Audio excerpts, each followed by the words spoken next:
Empezamos. Capítulo 15. Por accidente. Hellwater, enero de 1758. Cuando la noticia llegó a Hellwater, el tiempo era oscuro y tormentoso, cosa más que apropiada. Se había cancelado el ejercicio de la tarde a causa del denso aguacero, y los caballos estaban cómodamente abrigados en sus cuadras. Sus hogareños y apacibles resoplidos ascendían hasta el pajar, donde Jamie Fraser descansaba en un cómodo nido de heno con un libro abierto apoyado en el pecho. Era uno de los varios que le había prestado el señor Greaves, capataz de la finca, y le estaba resultando apasionante pese a la dificultad de leer a la escasa luz de los ventanucos abiertos bajo el alero.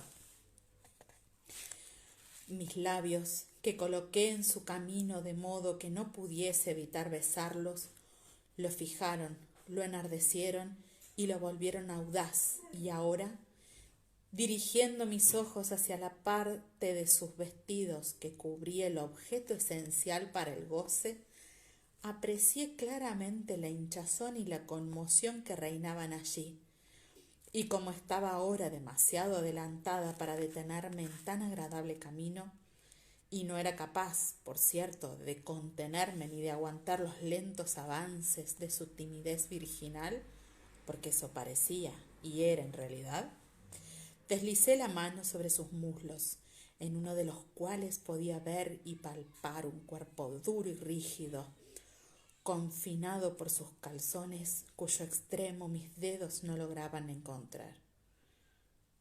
«¿Así?» murmuró Jamie con escepticismo. Alzó las cejas y se removió entre el heno. Ya sabía que existían esa clase de libros, claro, pero como Jenny era la que se encargaba de elegir las lecturas en la Libroj, nunca se había topado con ningún ejemplar. La clase de predisposición mental requerida para esa lectura distaba un poco de la que se precisaba para afrontar las obras de los señores Defoe y Fielding, pero Jamie no era contrario a la variedad. Su prodigioso tamaño me hizo dudar de nuevo, pero no podía contemplar o tocar sin placer semejante longitud, semejante espesor de marfil viviente perfectamente formado. Su orgullosa erección distendía su piel, cuyo suave pulimento y aterciopelada suavidad podía rivalizar con la más delicada de nuestro sexo, y cuya exquisita blancura destacaba no poco sobre el matorral de pelos negros rizados que había alrededor de su raíz. A través del follaje, la piel blanquísima brillaba tal como habréis visto la luz etérea a través de las ramas de los árboles distantes que coronan una colina en un hermoso atardecer. Luego, la cima roja y azulada de la cabeza y las serpentinas azules de las venas componían el más asombroso conjunto de figura y color de la naturaleza. En una palabra, era un objeto que causaba deleite y terror. Jamie se miró la entrepierna y resopló pensando en aquellas palabras, pero pasó la página. El estallido del trueno que escuchó fuera apenas captó un segundo su atención. Tan absorto estaba en la lectura que al principio no oyó los ruidos procedentes de abajo, las voces ahogadas por el denso golpetear de la lluvia a poca distancia de su cabeza. «¡Mackenzie!». El aullido reiterado penetró al fin en su conciencia. Se levantó precipitadamente, recomponiéndose la ropa para asomarse. «¿Sí?». Sacó la cabeza por el borde del altillo y se encontró con Hughes, que estaban abriendo la boca para dar otro grito, pero la cerró. «Ah, estabas ahí». Le hizo señas con una mano reumática mientras esbozaba muecas de dolor. Hughes acusaba mucho su reumatismo cuando había humedad. Había estado evitando la tormenta escondiéndose en los aposentos que tenía reservados junto al guardarnés, donde tenía una cama y una jarra de licor clandestino. El aroma se percibía desde el altillo y fue aumentando de intensidad a medida que Jamie bajaba por la escalera. En cuanto los pies de Jamie tocaron las lajas del suelo, anunció: «Debes ayudar a preparar el coche para Lord Dunsany y Lady Isobel. Van a ir a Lesmer». El anciano se balanceaba de un modo alarmante, tratando de sofocar el hipo. «¿Ahora? Esta ¿Estás loco, hombre, o solo borracho? Jamie echó un vistazo a la puerta donde se veía una sólida cortina de agua. Un súbito rayo puso de relieve la montaña. Desapareció con la misma celeridad y dejó la imagen de la colina grabada en su retina. Jamie sacudió la cabeza para aclarar la vista. Jeffries, el cochero, estaba cruzando el patio con la cabeza inclinada por la fuerza del viento y el agua, ciñéndose con el capote. Así que no era una fantasía de borracho. Jeffries necesita ayuda con los caballos. Hughes tuvo que acercarse y gritar para hacerse oír por encima de la tormenta. A tan corta distancia el olor del alcohol barato era repugnante. Sí, pero ¿por qué? ¿Qué motivos hay para que Lord Dunsany... ¡Oh, qué diablos! El mozo encargado tenía los ojos rojos y llorosos. Era evidente que no podría sacar de él ni una sola palabra de sensatez. Asqueado, Jamie lo apartó y subió la escalerilla de 2 en 2. Se envolvió en su capote raído y escondió el libro bajo el heno. Los mozos de cuadra no sabían respetar la propiedad ajena. Se deslizó de nuevo escalera abajo y salió al rugir de la tormenta. El viaje fue infernal.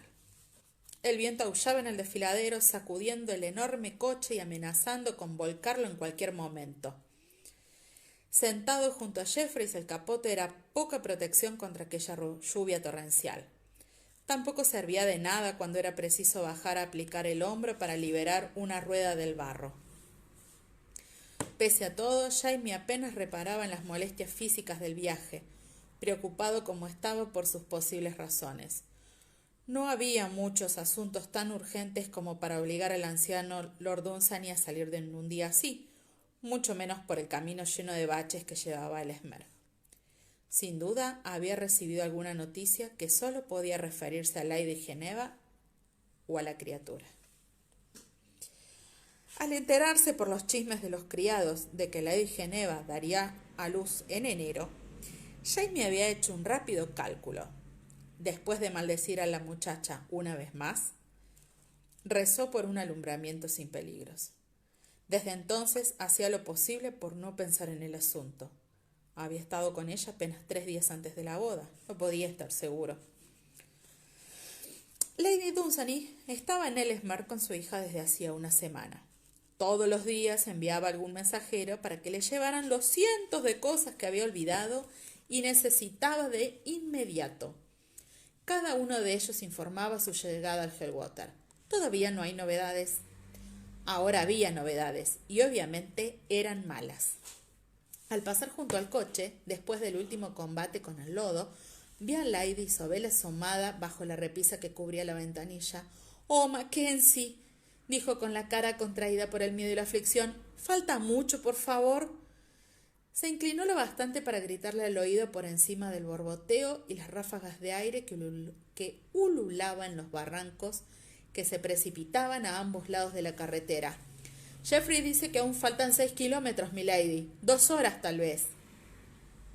Siempre que aquel maldito coche no volcara, lanzando a sus indefensos pasajeros más allá del puente de Ashness, a las aguas de Waterlathan, añadió silenciosamente para sí. Isobel le dio las gracias con una inclinación de cabeza y bajó la ventanilla.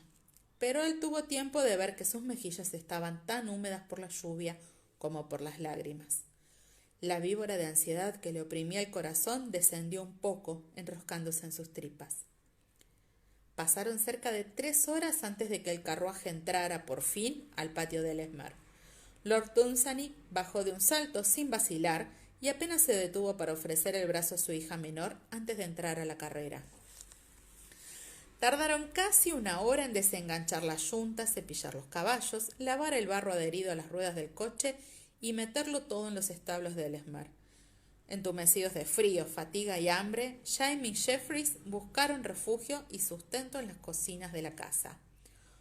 «Pobres hombres, estáis azules de frío», observó la cocinera.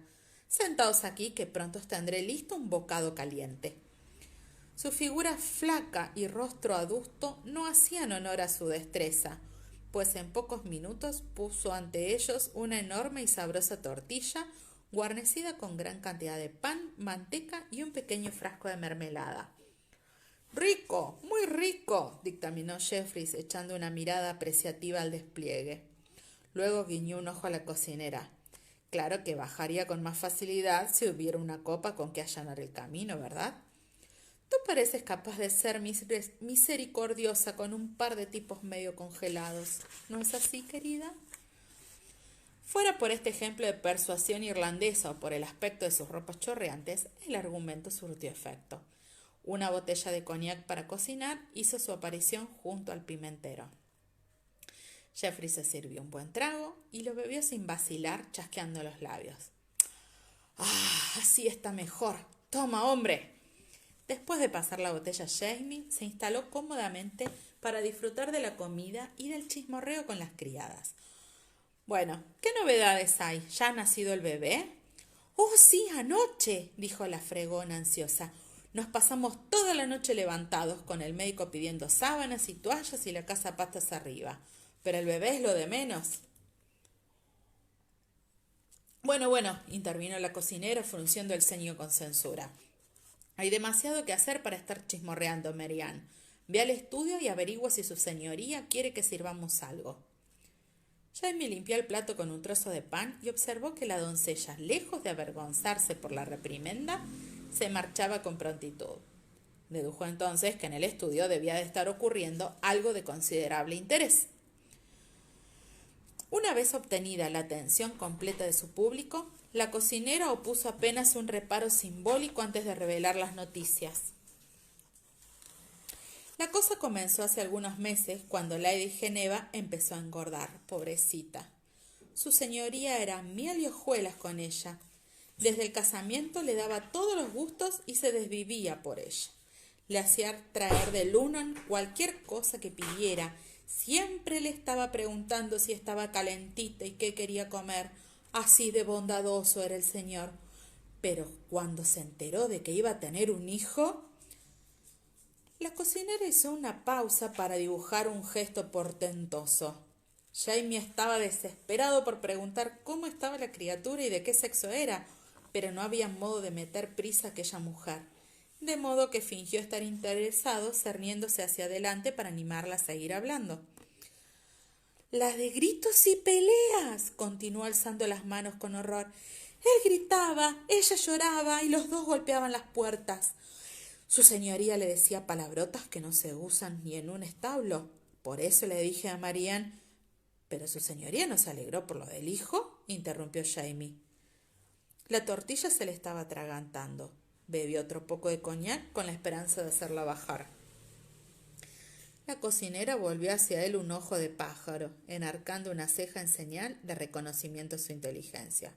Cualquiera se alegraría, ¿verdad? Pues no. Muy al contrario, añadió con énfasis. ¿Por qué?, inquirió Jeffries, no muy interesado. La cocinera bajó la voz, abrumada por lo escandaloso de su información. Dijo que la criatura no era suya. Jeffries, que ya iba por la segunda copa, resopló con desdén. ¿Un viejo con una potrilla? Me parece muy probable. Pero ¿cómo supo su señoría de quién era el engendro? Tanto podía ser de él como de cualquiera. Si solo se podía fiar de la palabra de la señora, ¿no? La cocinera esbozó una sonrisa brillante y maliciosa. No sé si él sabía de quién era, pero solo hay una manera de saber que no era suyo, ¿verdad? Jeffries la miró fijamente, echándose hacia atrás. ¿Qué?, exclamó. ¿Me estás diciendo que su señoría es impotente? Su perspicaz deducción le dibujó una amplia sonrisa en el rostro deteriorado por el clima. Jamie notó que la tortilla le trepaba por el esófago y bebió un poco más de coñac. Bueno, a mí no me consta, claro. Los labios de la mujer asumieron una línea gasmonia, pero de inmediato se estiraron para añadir casi en un susurro. Aunque la doncella dice que las sábanas que sacó del lecho nupcial estaban tan blancas como cuando las puso. Aquello era demasiado. Interrumpiendo las carcajadas de Jeffries, Jamie dejó su copa con un golpe seco. ¿La criatura está viva?, preguntó sin rodeos. La cocinera y Jeffries lo miraron sorprendidos, pero la cocinera asintió tras el momentáneo sobresalto. Oh, sí, por supuesto. Él es un niño sano y hermoso, según dicen. Supuse que ya lo sabrías. Es la madre la que murió. Tan brusca revelación dejó la cocina en silencio. Hasta Jeffries se quedó mudo por un momento, intimidado por la muerte. Luego se persignó deprisa murmurando, que Dios la tenga en su gloria, y tragó el resto del coñac. A Jamie le ardía la garganta, ya fuera por el alcohol o por las lágrimas. La sorpresa y el dolor lo sofocaban con una bola de estopa en la garganta. Apenas consiguió decir con voz ronca: ¿Cuándo? Esta mañana, dijo la cocinera meneando luctuosamente la cabeza, justo antes del mediodía, pobrecita. Durante un rato pareció que estaba muy bien, después de nacer el bebé. Dice Mary-Ann que estaba sentada con el pequeño en brazos y que reía. Suspiró largamente. Cerca del amanecer empezó a sangrar. Llamaron de nuevo al médico, pero... La interrumpió el ruido de la puerta al abrirse. Era Mary-Ann, con los ojos dilatados, jadeante por los nervios y las prisas. —¡Su amo los manda a llamar! —balbuceó mirando a Jamie y al cochero. —¡A los dos! ¡De inmediato! Y... —¡Oh, señor! —tragó saliva dirigiéndose a Jeffries. —Dice que lleve sus pistolas, por el amor de Dios. El cochero intercambió con Jamie una mirada de consternación. Luego se levantó de un brinco y salió disparado hacia los establos. Como la mayoría de cocheros, el hombre llevaba un par de pistolas cargadas bajo el asiento en previsión de coincidir con algún bandolero. Tardaría unos cuantos minutos en buscar las armas y un poco más si se entretenía en comprobar que el mal tiempo no los hubiera dañado. Jamie se puso de pie y cogió por un brazo a la balbuceante criada. —Indícame dónde está el estudio —ordenó—. —Rápido. Una vez en el piso superior podría haberse guiado por las voces. Apartó Mary-Ann sin rodeos y se detuvo frente a la puerta, dudando entre entrar o esperar a Jeffries. —¿Cómo tiene el descaro de hacer semejantes acusaciones? —estaba diciendo Dunsany, estremecida la voz de viejo por la ira y la aflicción. —¿Cuándo mi pobre niña aún no se ha enfriado en el lecho? ¡Cobarde! ¡Canalla! No voy a permitir que esa criatura pase una sola noche bajo su techo. —¡Ese pequeño bastardo se queda aquí! —clamó la voz ronca del Esmar. Cualquiera habría podido ver que su señoría estaba muy afectado por la bebida. —Por bastardo que sea, es mi heredero y se queda conmigo. Lo he comprado y pagado, y si su madre era una ramera, al menos me dio un varón. —¡Maldita sea! La voz de Dunsany había alcanzado un tono tan agudo que era casi un chillido, pero el ultraje era evidente en sus palabras. —¿Que lo compró? ¿Se atreve a sugerir? —No sugiero nada. El Esmer seguía ronco, pero se dominaba mejor. —Me vendió usted a su hija, y con engaños además. La ronca voz dijo con sarcasmo. Pagué 30.000 libras por una virgen de buena familia. La primera condición no fue satisfecha, y me permito dudar de la segunda. Se oyó un gorgoteo seguido del roce del vaso contra una mesa de madera. —Me parece que su nivel de licor es ya excesivo, señor —observó Dunsany. Su voz temblaba por el esfuerzo de dominar las emociones. Solo a su evidente intoxicación puedo atribuir las repugnantes calumnias que ha arrojado sobre la pureza de mi hija. Siendo así, me iré con mi nieto. —Ah, su nieto, balbuceó el Esmer. Parece muy seguro de la pureza de su hija. —¿Estás seguro de que el niño no es suyo? Porque ella dijo...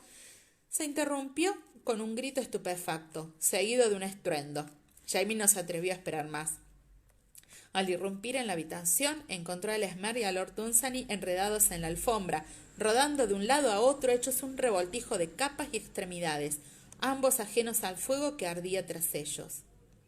Tras evaluar la situación, eligió una frase cualquiera y se metió en la refriega para ayudar a su patrón. —Estése quieto, milord —murmuró al oído de Dunsany apartándolo de la silueta jadeante del Esmer.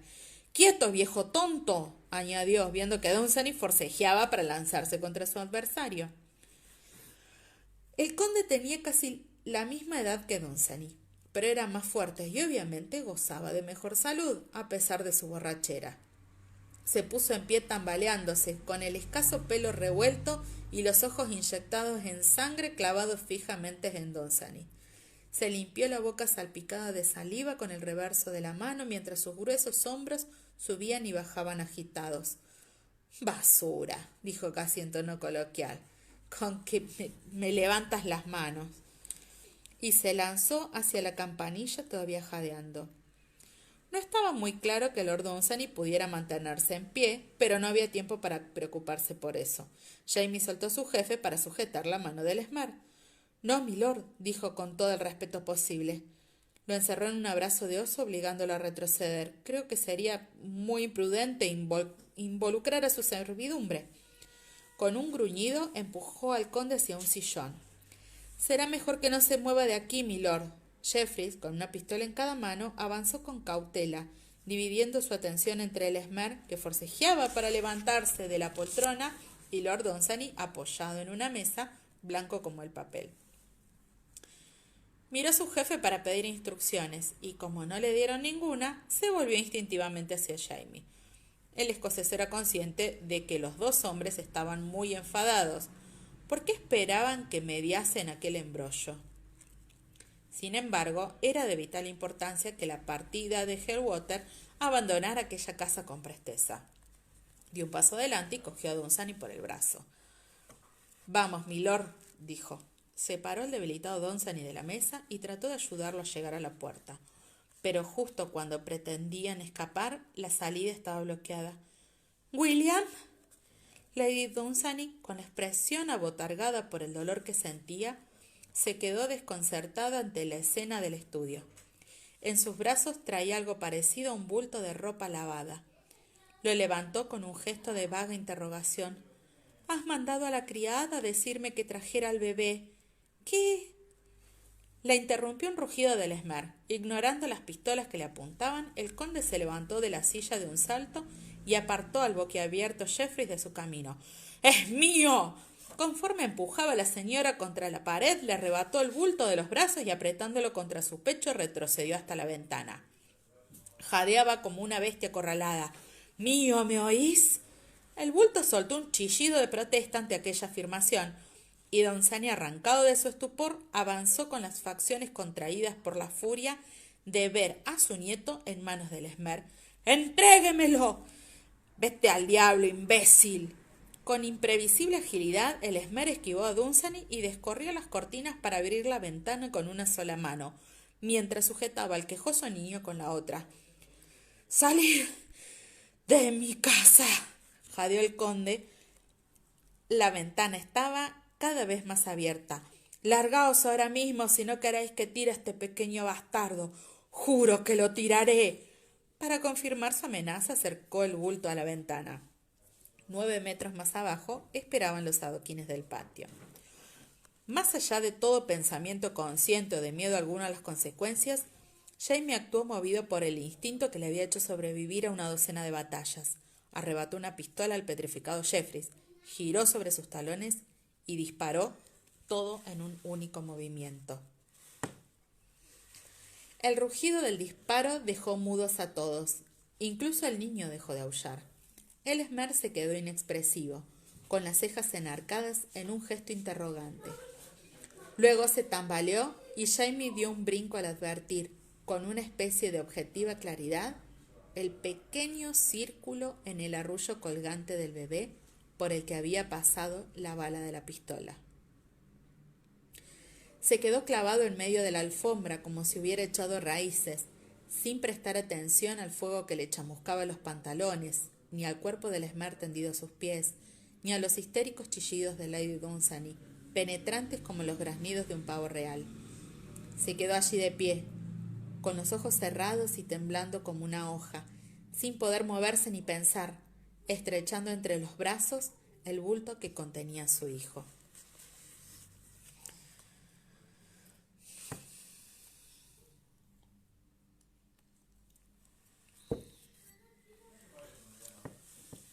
Un segundo.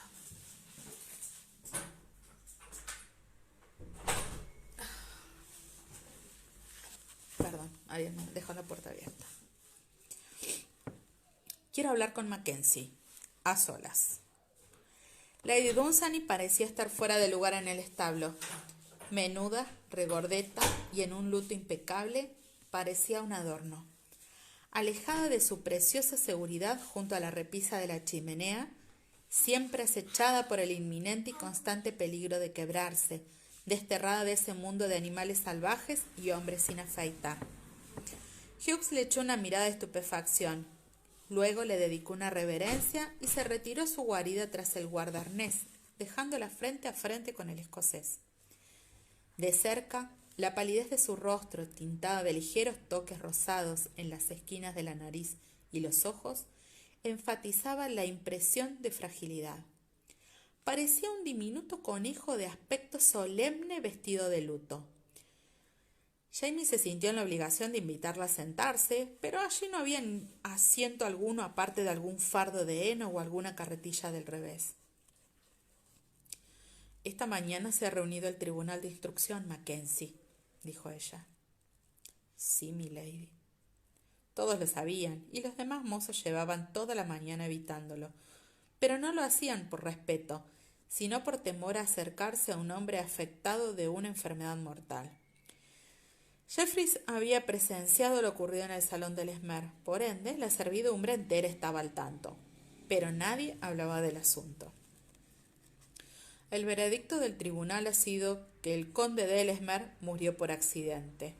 Según el juez de instrucción, su señoría estaba alterado por el fallecimiento de mi hija. Hizo un leve mohín de disgusto. Su voz temblaba, pero sin quebrarse. La frágil Lady Dunsany soportaba la tragedia mucho mejor que su marido. Entre los sirvientes se rumoreaba que el señor no se había levantado de la cama desde que regresaron de Ellesmere. ¿Sí, milady? Se había llamado a Jeffreys a prestar testimonio. A Mackenzie no, como si nunca hubiera pisado la casa de Ellesmere. Lady Dunsany lo miró a los ojos. Los suyos eran de un tono pálido de verde azulado, como los de su hija Isobel, pero ella tenía el pelo más claro que su hija. Por entre su melena rubia asomaban algunos mechones blancos que brillaban como la plata tocados por el sol que entraba por la puerta abierta del establo. «Le estamos agradecidos, Mackenzie», dijo en voz baja. «Gracias, señora». «Muy agradecidos», repitió sin dejar de mirarlo con intensidad. «Su verdadero nombre no es Mackenzie, ¿verdad?», dijo de pronto. «No, milady». Le recorrió un escalofrío a pesar de la calidez del sol de la tarde que sentía sobre los hombros. ¿Qué habría revelado Lady Geneva a su madre antes de morir?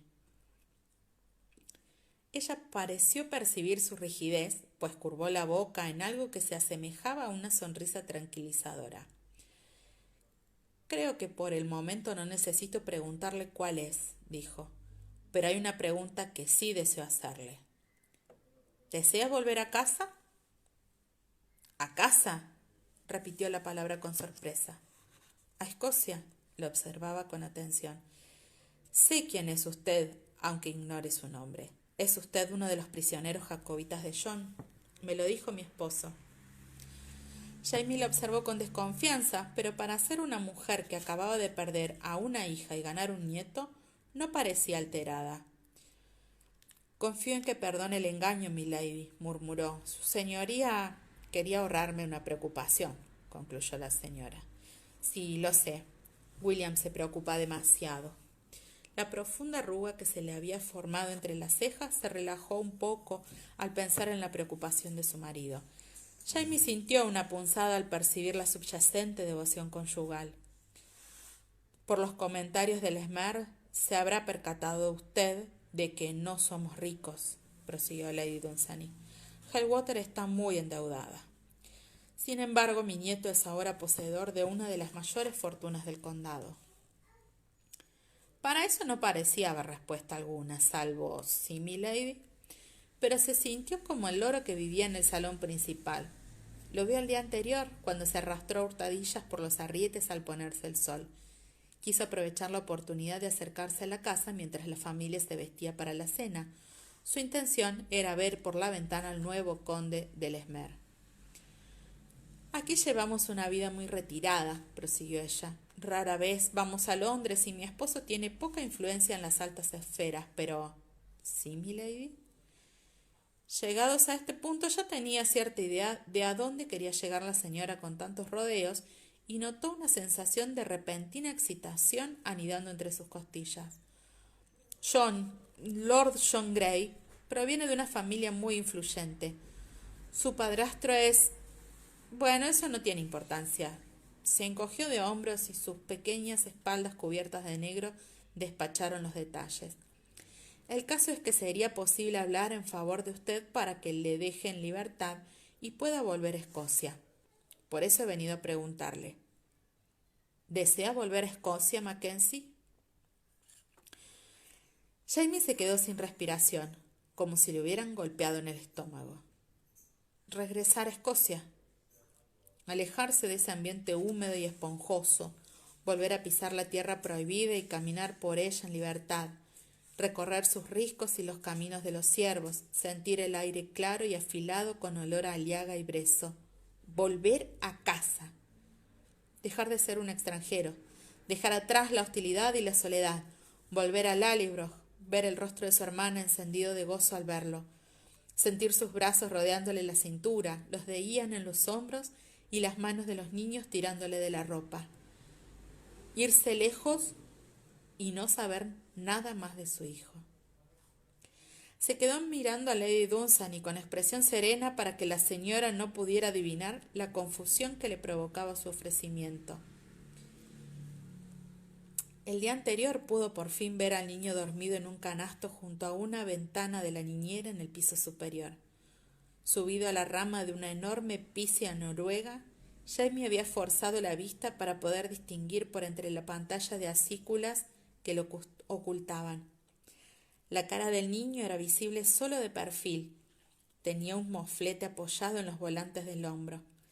El gorro se le había torcido y dejaba ver la curva de la cabeza coronada por una pelusa muy clara. No es pelirrojo, gracias a Dios, había sido su primer pensamiento, y se había persignado en un agradecimiento reflexivo. Dios, es tan pequeño. Ese había sido el segundo, acompañado de la abrumadora necesidad de entrar por la ventana para cogerlo. Su preciosa y suave cabecita encajaría a la perfección en la palma de su mano y había podido sentir, recordándolo en su memoria, cómo se retorció su pequeño cuerpo cuando lo tuvo pegado al corazón tan solo un instante. «Eres un muchachito fuerte», había susurrado, «fuerte, robusto y guapo. Pero qué pequeño, Dios mío». Lady Dunsany esperaba con paciencia. Él inclinó respetuosamente la cabeza. Tal vez iba a cometer una terrible equivocación, pero no podía actuar de otro modo. «Se lo agradezco, milady, pero creo que no me iré, por ahora». A Lady Dunsany le tembló un poco una de sus pálidas cejas, aunque asintió sin apenas inmutarse. «Como usted guste, Mackenzie, no tiene más que pedirlo». Giró en redondo como una figura de carrillón y lo dejó para volver a su mundo. Helwater era ahora su prisión, 1000 veces más que antes.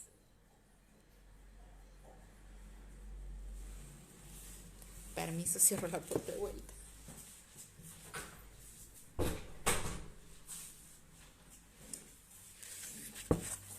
Capítulo 16. Willy. Para gran sorpresa suya, los años siguientes fueron en muchos aspectos los más felices en la vida de Jamie Fraser, exceptuando los de su matrimonio. Liberado de la responsabilidad de los arrendatarios, inquilinos, discípulos y cualquiera que no fuese él mismo, la vida era relativamente sencilla. A pesar de que el tribunal no se fijó siquiera en él, Jeffries había dejado escapar los detalles suficientes entre los sirvientes sobre la muerte de Ellesmere para que todos le trataran con distante respeto, aunque no se atrevían a pasar el rato en su compañía. Tenía suficiente comida y ropa con que mantenerse caliente y decente, alguna discreta carta ocasional enviada desde las Highlands de Escocia, lo tranquilizaba haciéndole saber que allí vivían en condiciones similares. Un inesperado beneficio de la sosegada vida de Helwater era que de algún modo había reanudado su extraña amistad con Lord John Grey. Tal como había prometido, el comandante se presentaba cada 3 meses a visitar a los Dunsany, pero no había hecho intento alguno de aprovecharse de su favor, ni siquiera de hablar con Jamie más allá de un somero interrogatorio formal. Muy lentamente, Jamie fue comprendiendo todo lo que Lady Dunsany le había dado a entender con su ofrecimiento de libertad. Lord John Grey proviene de una familia muy influyente. Su padrastro es... Bueno, eso no tiene importancia, había dicho. Pero tenía importancia, sí. No era por deseo de su majestad por lo que lo habían llevado a aquella casa en vez de condenarlo al peligroso viaje a través del océano y a la semiesclavitud de América, sino por influencia de John Grey. Y él no lo había decidido por venganza ni por motivos indecentes, porque nunca se regodeó ni le hizo ninguna proposición. Jamás le dijo nada que fuera más allá de las habituales cortesías. No, lo hizo porque era lo mejor que podía hacer. En la imposibilidad de liberarlo, hizo lo que estaba a su alcance para aliviar las condiciones de su cautiverio, brindándole aire, luz y caballos. Amo a Lord John. Le costó algún esfuerzo, pero lo hizo. Cuando Grey apareció nuevamente en el patio del establo para su visita trimestral, Jamie esperó hasta encontrarlo a solas. Grey estaba apoyado en la cerca, admirando un gran alazán castrado. Ambos lo observaron en silencio durante un rato. Peón del rey a rey 4, dijo Jamie en voz baja sin mirarlo. Notó el respingo de Grey y sintió sus ojos clavados en él, pero no volvió la cabeza. Luego oyó el crujir de la madera bajo su brazo, cuando Grey se volvió apoyándose de nuevo en la cerca. Caballo de la reina, alfil de la reina 3, respondió el comandante con voz algo más ronca que de costumbre. Desde entonces, en cada visita, iba a los establos para pasar una velada conversando con Jamie en su tosco banquillo. No tenían tablero de ajedrez y en raras ocasiones jugaban a viva voz, pero las conversaciones nocturnas continuaban. Eran el único vínculo de Jamie con el mundo exterior a Helwater y un pequeño placer que ambos esperaban con ansiedad una vez al trimestre. Y por encima de todo, tenía a Willy. Helwater estaba dedicado a los caballos. Antes de que el niño pudiera mantenerse en pie con firmeza, el abuelo lo sentó a lomos de un pony para pasearlo alrededor del prado.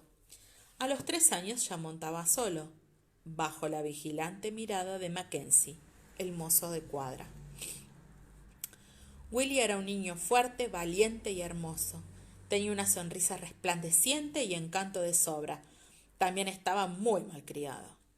Como 9º conde del Esmer y único heredero de ese condado y de Helwater, sin padres que lo mantuvieran a raya, hacía su voluntad con los abuelos, la joventía y todos los sirvientes de la casa, exceptuando a Mackenzie. Y eso, yendo todavía a gatas. Por el momento, a Jamie le bastaba con la amenaza de no permitirle ayudar en la cuadra para sofocar sus caprichos, pero pronto no sería suficiente. Mackenzie, el palafrenero, se preguntaba qué pasaría cuando perdiera la calma y le diera un coscorrón a aquel pequeño diablillo. Cuando él era niño se habría ganado una buena sotaína a de cualquier pariente masculino si se le hubiera ocurrido hablarle a una mujer de la forma en que había oído a Willy dirigirse a su tía o a las sirvientas. Cada vez tenía más ganas de encerrar a Willy en un establo vacío para tratar de corregirle sus modales. Aún así, y en mayor parte, Willy era su alegría. El chico lo adoraba y a medida que iba creciendo pasaba horas enteras en su compañía, montado en los enormes caballos que tiraban del rodillo por los campos o subido en las carretas de heno cuando bajaban de los pastos en verano. Sin embargo, había algo que amenazaba aquella apacible existencia y crecía mes a mes. Irónicamente, el peligro provenía del mismo Willy y no tenía remedio. ¡Qué hermoso niño! ¡Y qué bien monta! Era Lady Grossier quien hablaba desde la galería junto a Lady Dunsany, mientras admiraba las peregrinaciones de Willy por el prado a lomos de su pony. La abuela rió, observando al pequeño con afecto. Oh, sí, adora a su pony. Nos cuesta horrores conseguir que entre a comer, y está aún más encariñado con su mozo de cuadra. A veces comentamos que a fuerza de pasar tiempo con Mackenzie hasta empieza a parecérsele. Lady Grossier, que no había prestado ninguna atención al palafrenero, echó un vistazo a Mackenzie. —¡Caramba! ¿Tienes razón?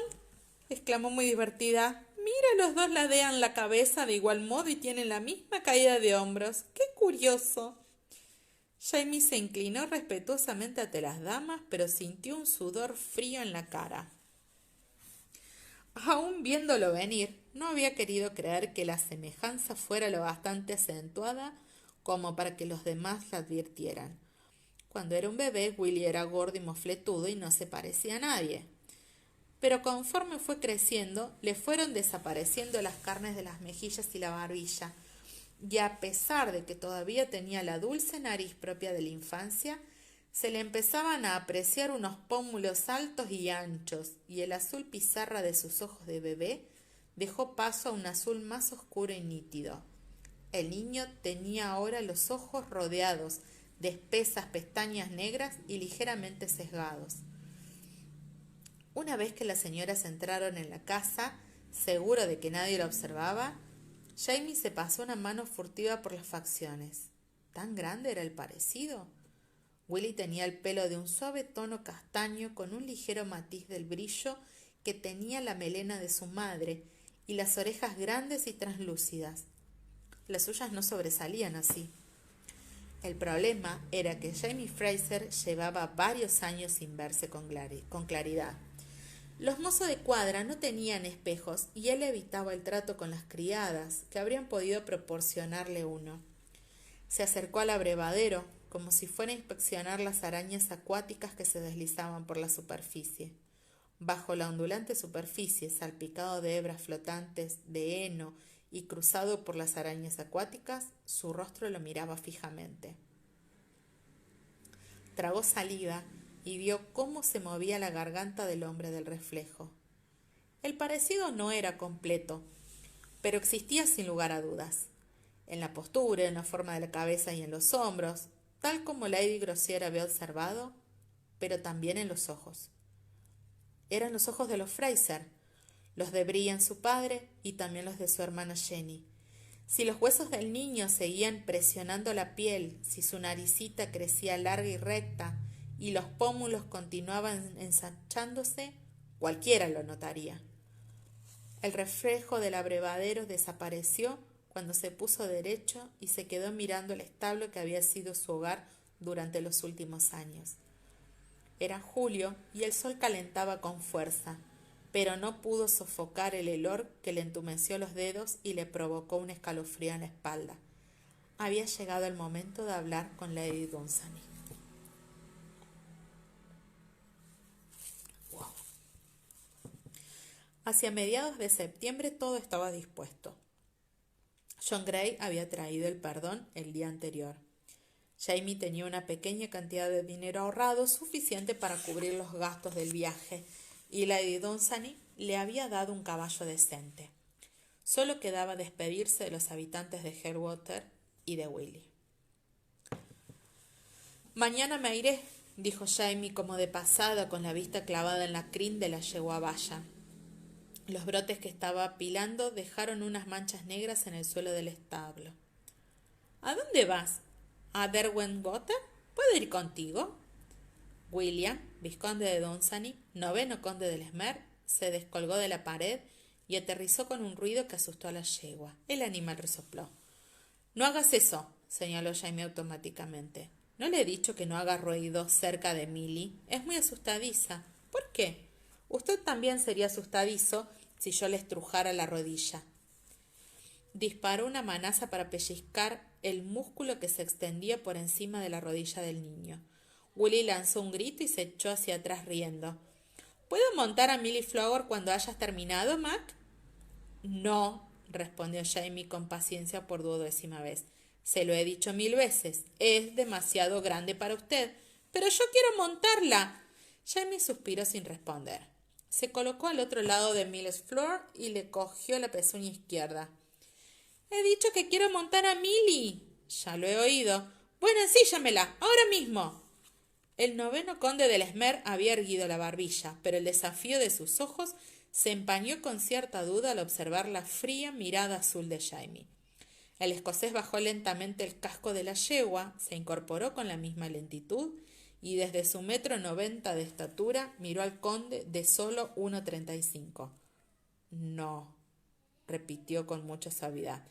¡Sí! Willy pataleó en el heno. ¡Tienes que hacer lo que yo mande! No tengo que hacerlo.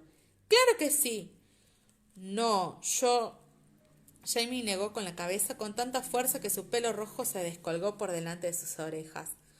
Luego apretó los labios y se puso en cuclillas delante del niño. Escuche, yo no tengo que hacer lo que usted mande porque ya no soy mozo de cuadra. Como le he dicho, mañana me iré.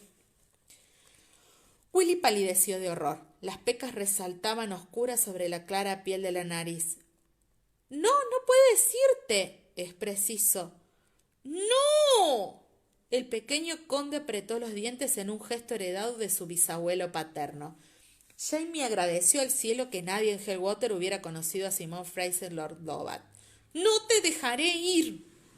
Por una vez en la vida, milord, no tiene usted ninguna autoridad sobre el tema, replicó Jamie con firmeza. La inquietud que le provocaba la perspectiva de marcharse enfadado le empujó a hablarle claro al niño. Si te vas... Willy buscó una amenaza y encontró una muy a mano.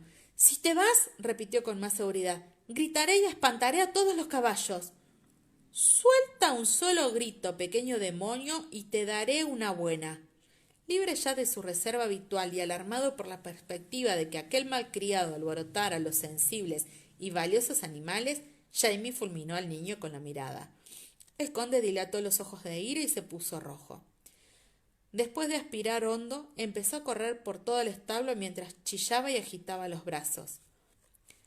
Mills Floor, disculpen mi francés, que ya estaba al límite de su paciencia después de que el escocés hubiera estado trasteando en sus pezuñas, se encabritó, relinchando con fuerza, seguida por las coces y los relinchos del resto de los caballos, donde Willy estaba soltando todas las palabrotas de su variado repertorio, que no era precisamente limitado, y dando patadas como un loco a las puertas de los establos.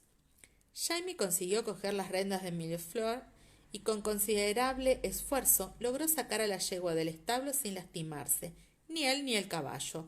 La ató a la cerca del prado y volvió al establo para ocuparse de Willy. ¡Mierda, mierda, mierda! Estaba gritando el conde. ¡Joder, puta! Sin decir palabra, Jamie lo sujetó por el cuello de la camisa y lo llevó en vilo, pataleando y debatiéndose, hasta el banquillo que había estado usando. Y allí se sentó, con el conde sobre las rodillas, y le dio 5 o 6 azotes en el trasero. Luego levantó bruscamente al niño y lo puso en pie. ¡Te odio! El rostro manchado de lágrimas estaba muy rojo, sus puños temblaban de ira. Bueno, yo tampoco te quiero mucho, pequeño bastardo, le espetó Jamie. Willy se irguió en toda su estatura, apretando los puños y la cara púrpura. ¡No soy ningún bastardo!, chilló. ¡No lo soy! ¡No lo soy! ¡Retira eso! ¡Nadie puede decirme eso! ¡Retíralo, te digo!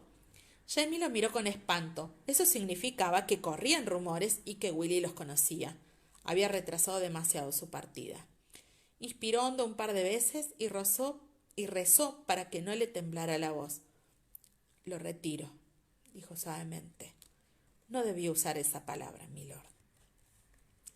Habría querido arrodillarse para abrazar al niño o cogerlo para consolarlo sobre su hombro, pero ese no era un gesto que un mozo de cuadra pudiera tener con un conde, por joven que fuera. Le ardía la palma de la mano izquierda y flexionó los dedos sobre la única caricia que probablemente pudiera hacerle a su hijo en su vida. Willy, que sabía perfectamente cómo debía comportarse un conde, estaba haciendo un gran esfuerzo por dominar las lágrimas, sorbiendo ferozmente por la nariz y limpiándose la cara con la manga. Permítame, milord. Jamie se arrodilló para enjugarle la cara con su tosco pañuelo. Willy lo miró con los ojos enrojecidos y melancólicos. ¿De veras tienes que irte, Mac? Preguntó con voz muy débil. Sí, por fuerza. Miró los ojos de color azul oscuro, tan parecidos a los suyos. De pronto dejó de importarle que fuera correcto o no, o quién pudiera verlos, y estrechó al niño contra su corazón, apretándole la cara contra el hombro para que no viera las lágrimas que derramaba sobre el pelo espeso y suave. Willy le rodeó el cuello con los brazos y apretó con fuerza, sacudido por los sollozos. Jamie le dio unas palmaditas en la espalda y le alisó el pelo, murmurando palabras gaélicas que con un poco de suerte el niño no comprendería. Al rato desenlazó los brazos del niño de su cuello y se los separó con suavidad. Acompáñame a mi cuarto, Willy. Quiero darte algo. Ya hacía una temporada que se había mudado del altillo. Cuando el anciano Hugh se retiró, Jamie ocupó su escondite junto al guardaarnés. Era una estancia pequeña y con pocos muebles, pero contaba con la doble ventaja de la calidez y la privacidad. Aparte de la cama, el taburete y la vasinilla, tenía una mesita con sus pocos libros, una vela grande en un candelero de cerámica y una más pequeña, gruesa y corta, puesta ante una pequeña estatua de la Virgen. Era una figura barata de madera que le había enviado Jenny, pero estaba hecha en Francia y no carecía de buena artesanía. ¿Para qué es la vela pequeña?, preguntó Willy. La abuelita dice que solo esos repugnantes papistas encienden velas frente a imágenes paganas. Bueno, yo no soy un repugnante papista, dijo Jamie con un gesto irónico, pero esta no es una imagen pagana, sino una estatua de la Santa Madre. ¿En serio? Por lo visto, la revelación no hacía sino aumentar la fascinación del niño. ¿Y por qué los papistas encienden vela ante las estatuas? Jamie se pasó una mano por el pelo. Bueno, es una manera de orar y de recordar. Enciendes una vela y dices una oración pensando en tus seres queridos, y la llama mientras ardes los recuerda por ti. ¿En quién piensas tú? Willy levantó la cabeza para mirarlo. Tenía el pelo de punta y alborotado a causa del reciente pataleo, pero sus ojos azules brillaban con interés. Oh, en muchas personas. En mi familia de las Highlands, mi hermana y los suyos. En amigos. En mi esposa. A veces la vela ardía en memoria de una joven temeraria llamada Geneva, pero no lo dijo. Willy frunció el ceño. Pero si no tienes esposa. No, ya no, pero siempre la recuerdo. El niño alargó el índice para tocar la estatuilla con cautela.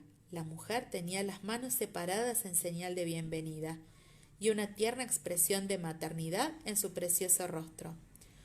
Yo también quiero ser un repugnante papista, dijo con firmeza.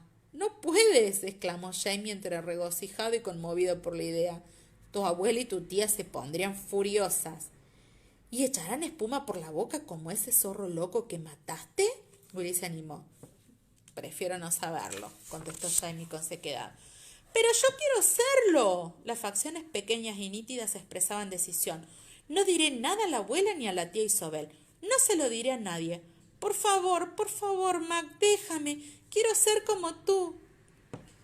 Jamie vaciló conmovido por la sinceridad del chico. De pronto deseaba dejar a su hijo algo más que el caballo que había tallado en madera como regalo de despedida. Trató de recordar lo que el padre McMurtry le había enseñado en la escuela sobre el bautismo. Los laicos podían administrarlo en caso de emergencia a falta de un sacerdote.